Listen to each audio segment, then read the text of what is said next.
As a reservation holder, you know, you see stuff online, but it's really hard to see one of these in person and actually get a chance to sit in it and learn about it in person. So it's a great opportunity to kind of see what you like and what's important. Yeah, you know, exactly. Yep. For each person, because you know there's was there 7 different models or something? Yeah, that's about right. So there's a lot to choose from, a lot of decisions to make. Well, good. Well, let's go for a ride. How about that? Okay, we are in a 2021 Bronco Badlands edition.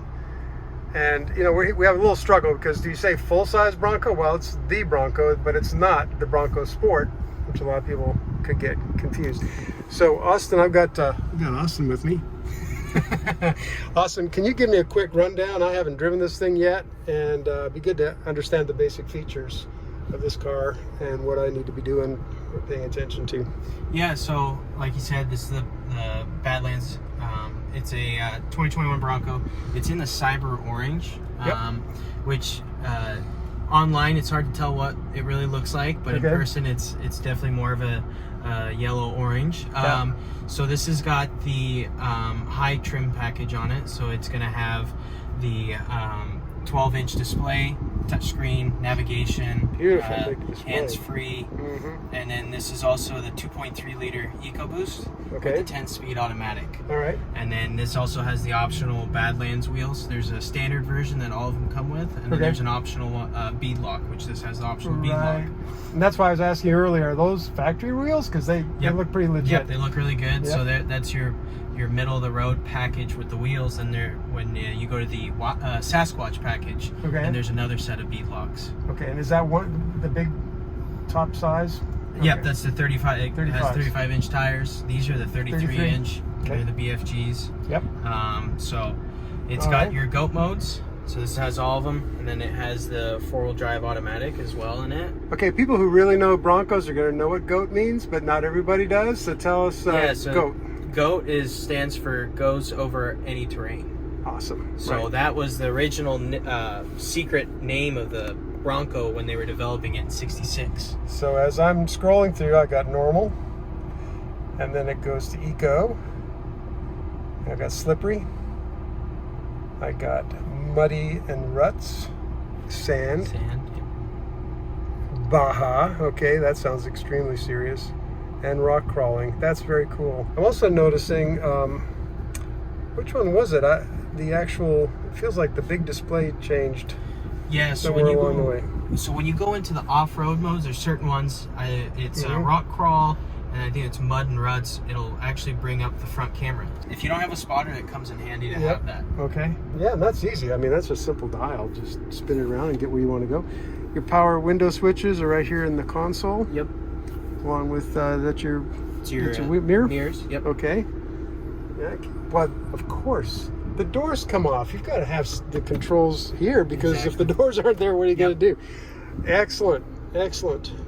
All right, well, what do you suggest? We're in too high. We are just going to be in normal mode, and we'll get going here.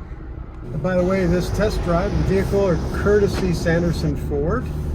Matt Kimberly there is a friend, and he set this up for me, and I really appreciate it, along with Austin taking me along.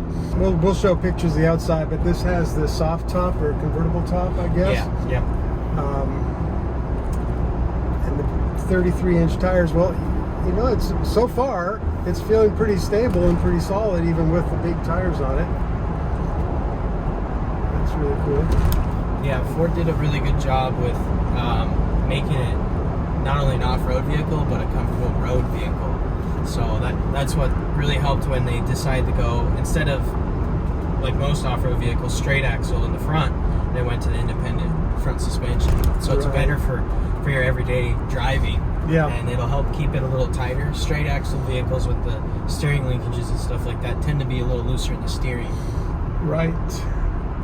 Not to mention, some of them, we won't call out names, but some of them have what they call the death wobble. Yes. Which is pretty scary if that's ever happened to you, where a car definitely just starts almost kind of like oscillating or vibrating, and it's hard to get on top of it. It just somehow a rhythm just gets started, and it's hard to get it to stop. A solid front axle seems to be required for that to happen. Yes. All right, let me get out from around this truck. Well, that's a nice strong color.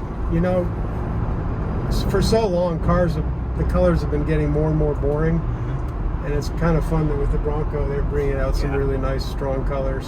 Can you tell me about this upper console, what all of this is for? Yeah, so up here in the front, these are going to be all your light switches for the inside cabin lights. Okay.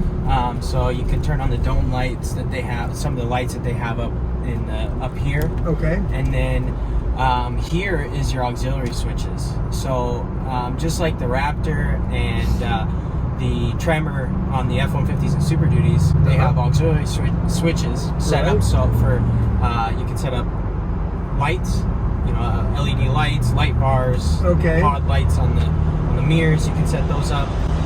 Even winches are able to be set up. Wow. So so these are just available to use the way you want. Exactly. Okay. And so they're already wired for it. So all you have to do is get the lights and winches, whatever, wired up to those. And then it's ready to go. That's fantastic. And what am I seeing here? I'm not familiar with this. So these are more of the switches, off-road, mainly switches on these. Okay. So what you have here is the disconnecting sway bar. Oh, right. So this is the Badlands is the only trim level that has that disconnecting sway bar. Wow. So that one's there. Then you have your front locker. So that's for locking the front differential. Okay. Then you have your rear locking differential. Yep. And then this is the trail turn assist. Oh, right. So this is the button that they've been talking about. And then this is your traction control. You can turn that off. And then your hazard lights. Wow. Yeah, those are serious buttons right there. Those do. They're all weatherproof, sealed, rubber, so that they can handle getting wet. Now it looks like the radio and climate controls, those seem fairly normal, what I would say expected, which is good. Yep. Yeah, they want to make sure they keep a lot of that stuff analog still. A lot of people like the analog feel, the touch of buttons. I'm a big fan of, a volume just needs to be on a knob. You know, how many times have a phone ring, it's an important call, and your radio's going, and you're going through screens trying to find a way to turn the volume down? Are you kidding me? Exactly.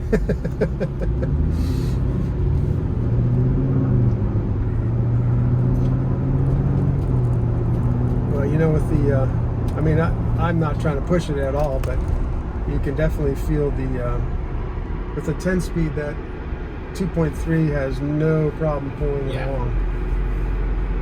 Feels really good.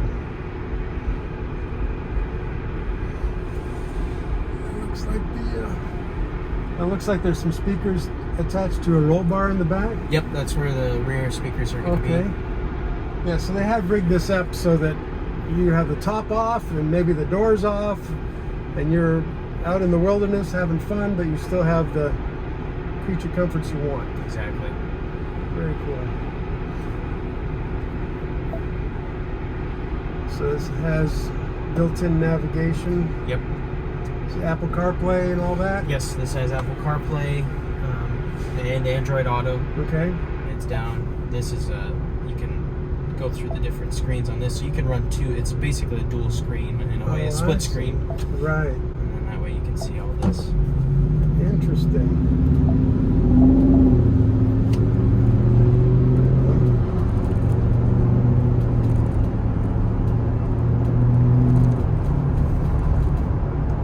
Do you happen to know when the 2022 models transition?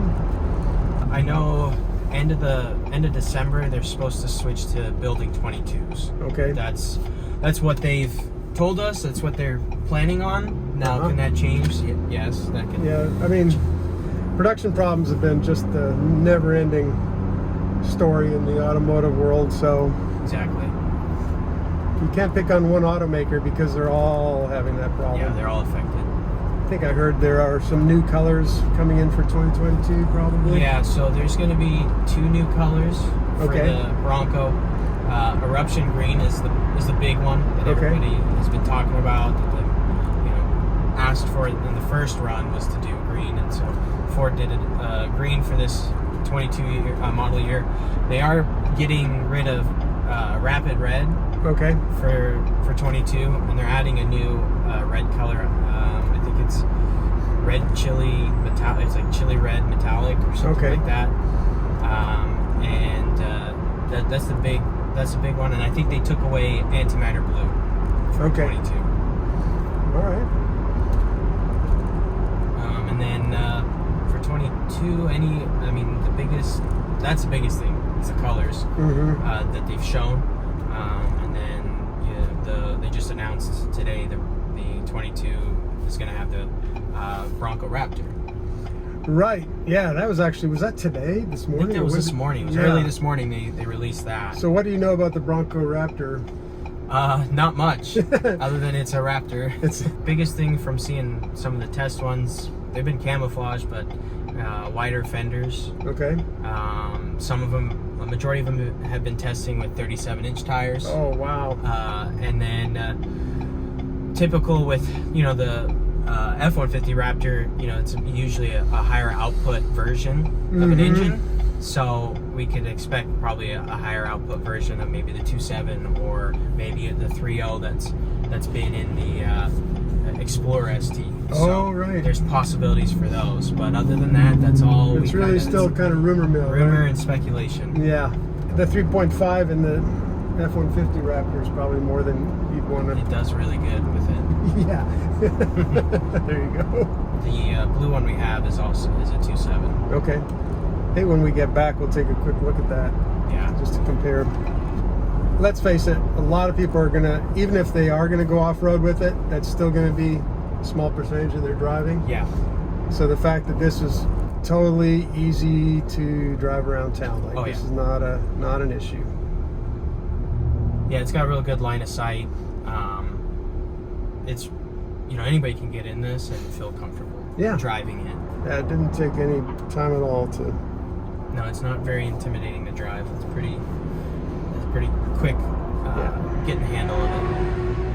How hard does it take the roof down? It's not too bad. You just pull these levers here. 2 levers on the front, yeah. And it folds back, and then there's another lever back here in the middle. And you just hit that to unlock it, and it goes back. You'll have to take off the side panels back there to get it folded all the way back. Okay. But it's just zippers. Okay. Yeah, so not a big deal. I have to be honest, I have never been off-roading in a vehicle that's kind of got the roof off and the doors off. I mean, I've done a little bit of off-roading, but never in that kind of scenario. Seems like it would be a lot of fun. Yeah, it is. Give it a little bit of gas here. No drama at all.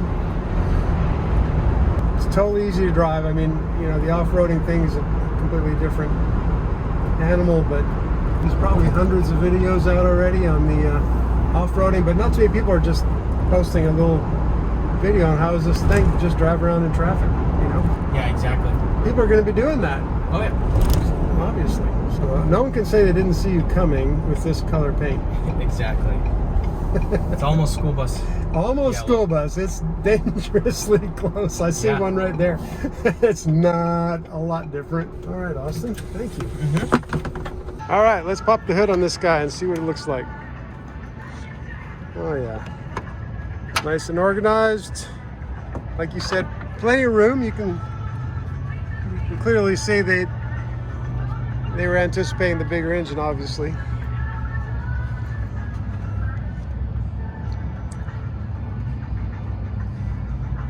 Pretty easy to deal with. Cool. Man, those are some serious hooks on the front, right? Looks like it's ready for a winch too, right? Yeah. On these wheels. So this is a Wild Track, and so the Wild Track comes standard with the Sasquatch package. Okay. Those are the wheels that are available on the other trims if you get the Sasquatch package. Okay. It'll have a different, probably beauty ring. Right. It'll probably be the aluminum one. Okay. So black painted, but because those are, what size are those? Those are 35-inch tires. Yeah, I was gonna say, this is massive.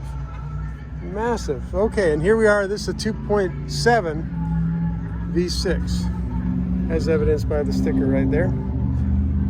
Right, and this is a little tighter fit, but it's a big V6, or a reasonably big V6. So yeah, I can see how a 3-liter would be not a big deal. 3.5 might be pretty tough, but that looks great. I've been in this car for about an hour now. Very comfortable, very easy to deal with traffic. Mirrors are big, visibility is great for traffic. I think they have good sight lines for off-roading, also equals good sight lines for traffic. All the four-wheel drive options are great. I appreciate Matt Kimmerly and Sanderson Ford giving me a chance to take this for a little excursion. No Ford pun intended. And I have to say, I'm pretty impressed.